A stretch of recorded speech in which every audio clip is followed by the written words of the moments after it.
Bienvenue. Aujourd'hui, on va décortiquer un processus qui peut littéralement transformer les résultats qu'on obtient avec une IA. Ça s'appelle l'autoréflexion ou le self-reflection. On a tous déjà eu cette impression, non? Le premier résultat que sort une IA est souvent un peu fade. C'est générique, ça manque de relief, bref, c'est rarement utilisable tel quel. Prenons un exemple tout simple.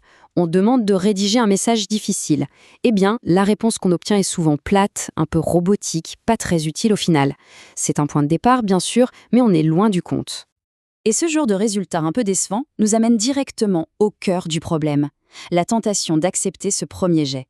C'est une erreur hyper classique quand on débute avec les prompts. Il faut se le dire, la première réponse n'est presque jamais la meilleure. Si on l'accepte, on est forcément déçu, et on finit par passer des heures à tout retoucher à la main, ce qui annule complètement l'intérêt d'utiliser l'outil à la base. Mais alors, et si la solution pour corriger un résultat médiocre venait de l'IA elle-même?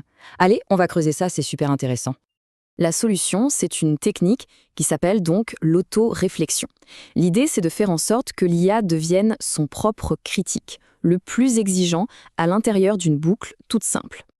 Et le plus fou, c'est que tout ce processus se débloque avec une seule instruction, une seule petite phrase qu'on ajoute au prompt. La magie est là, dans cette simplicité, une question qui change absolument tout.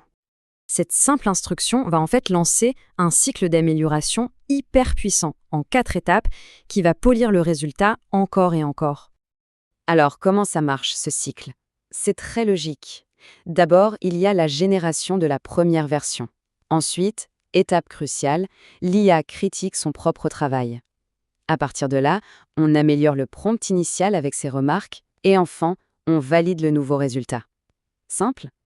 Donc on commence avec cette fameuse réponse initiale un peu faiblarde, celle générée par notre premier prompt. C'est notre base de travail. Deuxième étape, on demande à l'IA de faire son autocritique. Et là, c'est fascinant. Elle va elle-même pointer ses défauts, comme un ton qui sonne faux ou un manque de détails concrets. C'est comme une prise de conscience.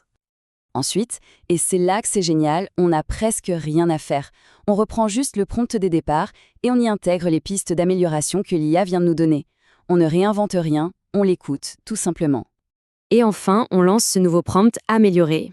Et là, le résultat est juste incomparable. On obtient une réponse bien plus fine, plus nuancée et surtout prête à être utilisée. La différence entre la première ébauche et la version finale est vraiment spectaculaire. C'est le jour et la nuit.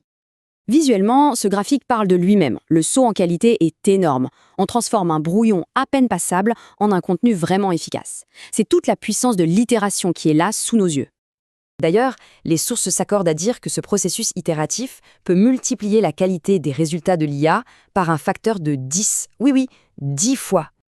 Et quand on met les deux versions côte à côte, il n'y a plus de débat possible. La transformation est flagrante. On passe d'un texte générique à un résultat de qualité professionnelle. Alors, la grande leçon dans tout ça, c'est quoi? C'est que ce processus nous fait changer de rôle.